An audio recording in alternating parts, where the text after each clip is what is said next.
안녕하세요. 40대 후반 여자입니다. 저는 결혼 17년 차이고 시어머님을 모시고 살았어요. 제 남편은 저보다 나이가 훨씬 많습니다. 남편은 남편 집에서 막둥이지만 저랑은 14살 차이가 났거든요. 20살 꽃다운 나이에 남편을 만나 21살에 결혼하게 됐고 넉넉지는 않았지만 그래도 나름 괜찮은 편에 속했어요. 저는 아버지가 빨리 돌아가셔서 여자들만 있는 집에서 자랐는데 그래도 성격이 밝고 대찬 편이었어요. 그래서 결혼을 할 때도 힘든 일이 많았지만 잘 견뎠었죠. 하지만 진짜 시집살이는 쉽지 않더라고요. 처음 남편 집에 인사를 드리러 간 날부터 불행의 시작이었어요. 말했다시피 남편이 막둥이이고 위로는 누나들이 셋이나 있었는데 다 나이가 많아서 진짜 부담스럽더라고요. 게다가 시아버님도 남편이 어렸을 때 돌아가셔서 완전 여자 밭이었어요. 그래서인지 느낌이 좀 쎄하더라고요. 아니나 다를까 시어머님은 남편을 완전 자기 남편으로 생각을 하는 것 같더라고요. 저한테 뺏기는 기분이 드셨는지 밥을 먹으면서 내내 저를 깎아내리는 듯한 말들을 퍼부었어요. 우리 강훈이는 엄마 같은 여자를 만날 거라고 그렇게 어렸을 때부터 침이 마르도록 말하고 다녔는데 아이고 숟가락 들 힘은 있겠니? 그렇게 혀를 차는데 앞에 앉아있는 제가 완전 최인이라는 느낌을 주더라고요. 저희 시어머님이 옛날 분이셔서 일본말을 자주 쓰시곤 하셨는데 그 말을 못 알아들으면 진짜 불같이 화를 내시곤 했어요. 그래서 첫날 남편의 누나들과 시어머니한테 된통 당하고 곧바로 도망을 갔어요. 진짜 결혼은 못하겠더라고요.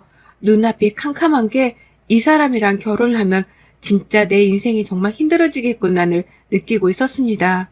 그러자 남편은 매일 저에게 손편지를 써서 집까지 찾아왔고 또 무릎까지 꿇고 저희 엄마한테 고생 안 시킬 테니까 한 번만 믿어달라며 머리까지 바닥에 박고는 빌더라고요.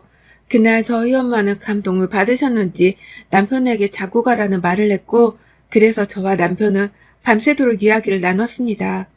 그때 남편이 저한테 고생시키는 일 없을 거고 시댁과 마주할 일은 거의 만들지 않을 테니 자기를 믿고 결혼을 해달라고 하더라고요.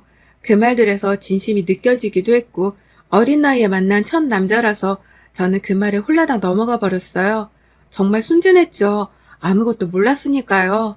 그래서 진짜 짜잘한 일들이 많았지만 저는 어떻게든 이 악물고 버텨서 결혼했습니다. 남편 말대로 결혼 초반에 신우들과 마주치는 일은 거의 없었어요. 명절날에 한 번씩 저희 집으로 오긴 했지만 그래도 큰 문제는 없이 지나갔었죠. 그런데 문제는 진짜 예고 없이 찾아오더라고요. 시어머님은 시골에서 혼자 지내고 계셨는데 허리를 심하게 다치게 되셨고 누군가가 모셔야 하는 상황까지 오게 됐습니다. 그래서 가족들이 다 저희 집으로 모여서 누가 어머님을 모실 건지 회의를 하는데 하나같이 모두 저희한테 시어머니를 모시라고 강요를 하더라고요. 모시는 거 문제가 안 됐는데 말하는 게 진짜 기분이 나빴습니다. 막내 네가 엄마 좀 모셔. 옛날부터 너를 제일 예뻐했잖아. 그래 언니 말이 맞지. 우린 딸이라고 얼마나 구박을 했었는데 아들이 네가 모시는 게 맞지. 그래 엄마 보험도 없어서 돈도 많이 나올 텐데 네가 이참에 효도 좀 해. 모시기 싫으면 싫다고 말을 하면 되지 말을 꼭 저렇게까지 할 필요가 있는 거냐고요. 보는 제가 화가 날 지경이었다니까요. 물론 아들, 딸을 나눠서 차별을 한 건 어머님이 아니 옛날 어른들이 잘못한 게 맞지만 그래도 그렇다고 해서 모든 책임을 남편한테만 지라니 어처구니가 없었습니다. 효도 진짜 형님들이 할 말이 아니거든요. 제가 결혼하기 전부터 남편은 어머님 생활비를 꼬박꼬박 넉넉하게 보내드렸어요. 반면 형님들은 10만 원이 아까워서 매번 어떻게든 안 보내려고 그때마다 어머님하고 문제를 만들어서 싸우곤 했습니다. 그래서 남편은 혹시라도 혼자 계시는 어머님이 생활비가 모자랄까봐 더 넣어서 보내드린 거였죠. 그래서 진짜 너무 억울했습니다. 그런데 누님들은 진짜 심하게 막말을 하더라고요. 남편이 태어나고부터 집이 기울었다느니 너 때문에 인생이 꼬였다느니 집안에 도움이 안 된다느니 이제라도 도움이 되어보라느니 누나들의 막말은 끝도 없이 날카롭게 남편의 마음에 꽂혔어요. 보는 제가 다 마음이 아팠습니다. 아무 말 없이 듣고만 있던 남편은 결국 알겠다는 말만 하고선 자리를 떠버렸어요. 많이 속상했을 거예요. 솔직히 남편은 누나들한테도 어머님한테도 진짜 잘했거든요. 첫째 누님 집 살 때 돈 보태드리고, 둘째 누님은 차 사고 내서 합의금 필요할 때 대신 다 처리해주고, 막내 누님은 이혼할 때 위자료까지 대신 내줬는데 진짜 억울할만 하죠. 그래서 저는 그런 남편이 불쌍했고 안쓰러웠어요. 그런데 아무 말도 못하겠더라고요. 더 속상할까봐. 그래서 저는 그냥 옆에서 묵묵히 남편을 도와주려고 애를 썼습니다. 그런 제 마음을 아는지 남편 역시도 고마워하는 눈치였어요. 그런데 이 일이 저한테 그렇게 큰일이 될 줄은 몰랐습니다. 그땐 사랑하니까 함께 해결하는 것이 맞다고, 같이 짊어지는 것이 맞다고 생각했는데 시댁 문제는 함부로 터치하는 게 아니었더라고요. 얼마 뒤 시어머님이 저희 집으로 짐을 싸서 들어오셨어요. 본인도 어쩔 수 없이 저희 집에서 지내게 된 걸 아시는지 첫날은 조용하게 지나가더라고요. 첫날부터 난리가 날 줄 알았는데 너무 조용해서 놀라울 지경이었어요. 하지만 둘째 날부터 문제는 시작됐습니다. 개벌은 남 못 준다고 허리를 다쳤다는 분이 계속 움직이면서 집안일을 터치하기 시작하셨어요. 바닥에 먼지가 어쨌네, 남편 서재방이 더럽네, 반찬은 왜 이것밖에 없냐는 둥 정말 귓구멍이 터질 것 같았어요. 하지만 이 정도는 양호한 편이었습니다. 저보고 따로 상을 차려서 따로 밥을 먹으라고 하시더라고요. 어디 겸상을 하려고 드냐며 진짜 어이가 없었습니다. 남편도 말렸지만 전혀 말이 통하지 않아서 전 최근까지도 남편과 함께 밥을 먹지 못했어요. 어머님이 안 계실 때 빼곤 남편과 시어머님이 먼저 드시고 그 다음에 제가 남은 반찬에 밥을 먹어야만 했었거든요. 이게 무슨 짓이냐고요. 근데 더 서러운 건 이런 태도가 제 딸아이한테까지 이어져 갔다는 거예요. 첫째가 딸이고 둘째가 아들인데 둘이 연년생이에요. 시어머님을 모시고 산 지 1년 반쯤 지나고 나서 아이를 출산했는데 대놓고 아들만 안아주더라고요. 처음 딸이 태어났을 땐 얼굴도 안 보셨는데 그래도 시간이 지나면 괜찮아지겠지 싶었습니다. 그런데 아이가 크면 클수록 더 심해져만 갔습니다. 그래서 딸이 진짜 힘들어했어요. 할머니는 자기만 싫어한다면서 세뱃돈도 동생만 주고 자기는 맨날 청소며 심부름만 시키면서 동생한테는 해달라는 건 다 해준다며 매일 우는데 같이 사니까 그 스트레스가 더 심했겠죠. 안 그래도 사춘기라 힘들 텐데 진짜 속상했습니다. 그런데 이게 더 큰 문제를 일으켰습니다. 할머니가 자꾸 딸을 시녀처럼 부려먹으니까 아들 녀석도 자꾸 누나한테 기어오르더라고요. 정말 교육에 나쁜 행동을 가르치고 있어서 도저히 안 되겠다 싶어서 제가 어머니께 부탁을 드렸습니다. 어머님, 지훈이만 너무 오냐오냐 해주지 마세요. 얘가 요즘 버릇이 너무 안 좋아져서요. 최대한 부드러운 말투로 부드럽게 부탁을 드렸는데 어머님은 버럭 화를 내시더라고요. 내가 뭘 어쨌다고 그러니? 정말 딸은 지의 애미를 탐는다더니 아유 됐다, 문 닫고 나가라. 어머니, 지우도 상처 됐다니까? 아예 말도 제대로 못 해보고 쫓겨났습니다. 그래서 저는 아들을 붙잡고 말을 했어요. 아들, 누나한테 막 시키고 그러는 거 아니야. 지훈이도 누가 계속 심부름 시키고 그러면 싫겠지? 나도 알아. 근데 할머니가 시켰어. 그렇게 안 하면 내가 혼난단 말이야. 저는 진짜 충격을 받았습니다. 아들도 누나한테 미안하지만 안 그럼 자기가 할머니한테 혼나니까 그게 싫어서 누나를 시킬 수밖에 없었다고 그러더라고요. 저는 진짜 황당했습니다. 시어머님은 아예 저희 집안의 여자의 씨를 말려주기 셈이었나 봐요. 자기도 여자면서 어떻게 저럴 수가 있냐고요. 어린아이들을 이용해서 집안 서열을 먹이다니 진짜 화가 났습니다. 진짜 딸한테 물 떠와라 불 거라는 기본이고 방 청소며 과일이며 제가 없으면 딸을 시녀처럼 부리라고 시켰다고 합니다. 완전 저와 제 딸은 사람 취급도 못 받고 살았어요. 남편도 이걸 보고 몇 번이나 시어머님하고 얘기를 해봤지만 앞에서만 그래 안 그러겠다 말하고는 다시 똑같았어요. 그래도 다행이라고 해야 하는 걸까 싶지만 딸아이는 겸상을 할 수 있게 해주셨어요. 남편이 진짜 한번 제대로 난리를 쳐서인지 딸하고는 같이 식사를 해주시더라고요. 진짜 어이가 없고 화가 나고 이혼을 하고 싶었지만 아이들을 보고 참았습니다. 그리고 남편도 노력하니까 할머니만 없으면 우리 가족들은 화목하니까 그래서 참았어요. 그런데 어머님이 나이가 많다 보니 자꾸 깜빡깜빡 하시기 시작하셨습니다. 처음엔 물건을 어디다 뒀는지 못 찾더니 그 다음에 손주들 이름을 까먹더라고요. 치매기가 나타나기 시작하셨어요. 그래서 제가 모시고 병원에 가려고 했는데 자기를 노망난 늙은이 취급한다며 저를 미친 듯이 때리셨어요. 뺨이랑 등짝이랑 멍이 들 정도로 두들겨 맞았습니다. 그래서 병원에 가보지 못했어요. 그러다 어머님의 증상이 심해져서 집을 못 찾아오는 일이 일어났고 결국 남편이 병원에 모시고 가게 됐어요. 우려했던 일은 현실이 되었고 어머님은 치매가 심각한 수준이었습니다. 치매약을 드시긴 했지만 워낙 나이가 많으셔서 어쩔 수가 없었어요. 그때부터 제 악몽은 시작되었습니다. 치매 노인을 모시는 건 정말 힘든 일이더라고요. 어머님은 제 남편을 보고 자기 남편으로 착각하셨고 하루는 제가 남편과 자고 있는데 방으로 들어오셔서 제 머리 끄댕이를 잡고 한바탕 난동을 부리셨어요. 어머님이 난리를 피는 이유는 제가 본인의 남편과 바람을 폈다는 거였어요. 남편이 자기 남편이라고 착각하신 거죠. 하루아침에 저는 상간녀가 되었고요. 그런데 이건 시작에 불과했습니다. 한밤중에 부엌에서 달그닥거리는 소리가 나서 가봤더니 시어머님이 밥통째로 허겁지겁 밥을 드시더라고요. 그래서 제가 너무 놀라서 어머님께 어머님 뭐 하시는 거예요? 네 년이 내 밥을 안 주니까 또 내 밥을 뺏으러 왔냐? 이러시면서 위험하게 주방 도구들을 저에게 던졌습니다.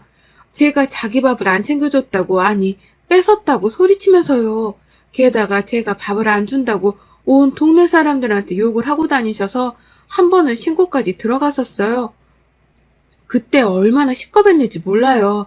그렇게 어머님의 증상은 점점 심해져만 갔습니다. 더 저를 힘들게 하는 건 폭력성이었어요. 틈만 나면 제 뒤에서 나타나 머리끄댕이를 잡으셨고 제 속옷이나 옷을 찢거나 태우려고 하셨어요.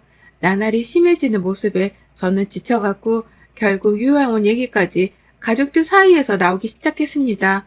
그런데 때마침 정신이 돌아온 어머님은 요양원을 보낼 거면 차라리 자기를 죽여달라고 소리치더라고요. 그날도 집이 아주 한바탕 뒤집어졌습니다. 도대체 답이 안 나오더라고요. 어머님이 그렇게 말씀을 하시니까 형님들도 절대 요양원 안 된다고 난리를 치셨거든요. 그래서 저도 제 입장을 말했죠. 저도 솔직히 너무 힘들어요. 한계치가 이미 넘어버렸다고요. 올케가 힘들겠어. 가족인 우리가 힘들겠어? 이게 말인가요? 돌보는 건 저도 가족인데 진짜 이게 말인가 똥인가 했어요. 남편도 옆에서 듣다 못 참겠는지 한마디 하더라고요.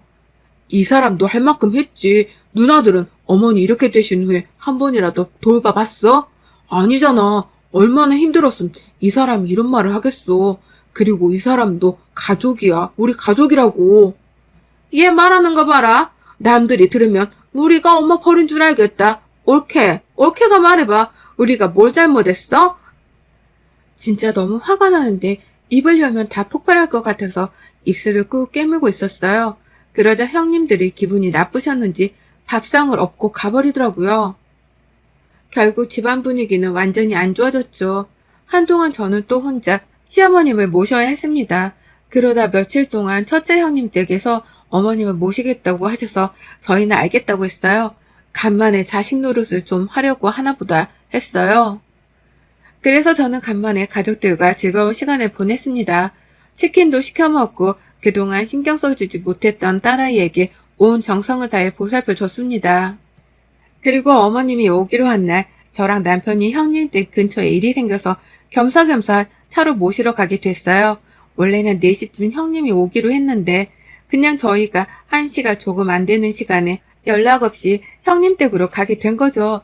그런데 형님 댁이 2층이고 옛날 복도 형식 주택이었는데 항상 문을 활짝 열어두셨는데 그날도 역시나 문이 활짝 열려 있었습니다. 그래서 복도에 형님 목소리가 아주 쩌렁쩌렁하게 새어나왔어요. 그 새어나온 대화 내용에 저와 제 남편은 아주 기겁을 했습니다. 엄마도 진짜 대단하다. 또 그 집을 가서 그 짓을 하겠다고?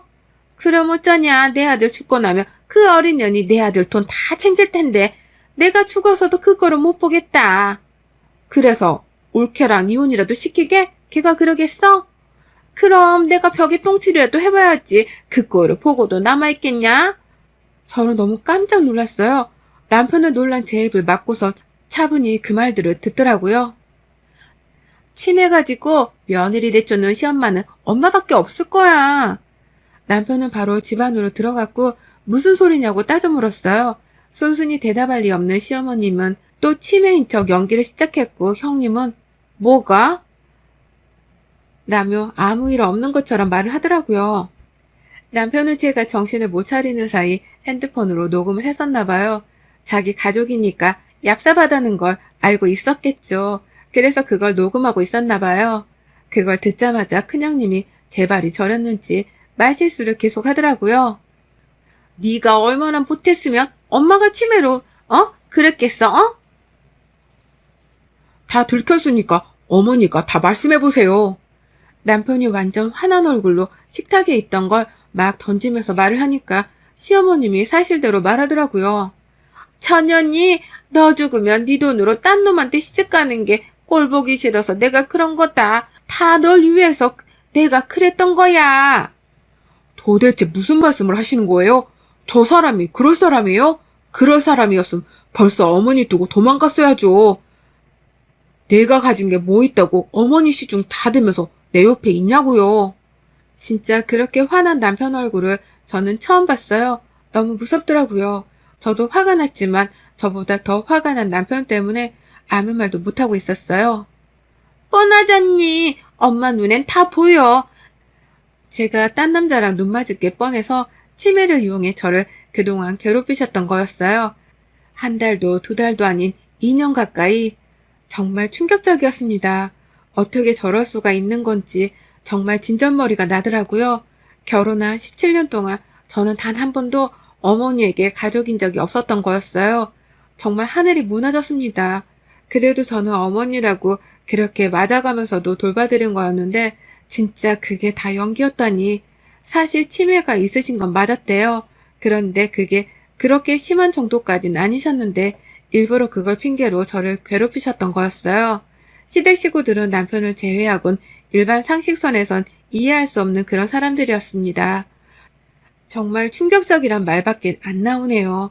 시어머님은 오죽했음 자기가 그랬겠냐고 남편에게 하소연했지만 제가 진짜 바람을 핀 것도 아니고 남편 돈을 흥청망청 쓴 것도 아니고 아무리 억울하다고 말을 해도 저희는 용서할 수가 없었습니다. 그 후 저희는 어머님과 완전히 돌아서 버렸고 형님들하고도 연을 끊기로 했어요. 저희 집으로 자꾸 찾아오셔서 결국 최근 이사까지 했습니다. 그리고 가정폭력 증거자료로 저는 시어머님이 저희 주소를 열람하실 수 없도록 동사무소에 신고까지 해놨어요. 그래서 더 이상 시댁하고는 연락을 전혀 하지 않고 있습니다. 그 후 친척들한테 들은 바로는 정말 시어머님은 자기 거짓말대로 치매가 엄청 심해졌고 저한테 했던 행동들을 딸들에게 그대로 하고 있다더라고요. 그리고 항상 사고만 치던 형님들은 의지할 데가 없어서 그런지 완전 싸그리 다 허우적대면서 살고 있다고 합니다. 서로 어머님 치료비를 떠밀면서 매일같이 싸우고 있대요. 막내 형님은 또 사고를 쳐서 이곳저곳 돈을 빌리러 다니시나 봐요. 정말 웃기지 않나요?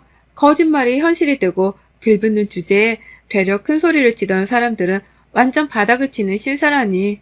정말 사람은 올바르게 살아야 하는 것 같아요. 남편도 마음은 아프지만 그래도 그동안 자식 노릇을 할 만큼 충분히 했다고 신경 쓰고 싶지 않다고 하더라고요. 그러면서 우리 넷이서 행복하게 살자고 약속했습니다. 그래서 저도 신경 쓰지 않으려고요. 게다가 지금 딸이 너무 행복해하고 있어요. 넷이서 같이 밥을 먹을 수 있으니까요. 물론 너무 마음이 안 좋고 찝찝합니다. 시어머님이 치매시라는데 어떻게 마음이 편할 수만 있겠나요? 하지만 저희는 정말 할 만큼 다 했기에 미련이 없습니다. 앞으로도 그럴 것 같고요. 다만 바라는 게 있다면 진짜 그 사람들이 정신 차리고 똑바로 제대로 좀 살았으면 좋겠네요.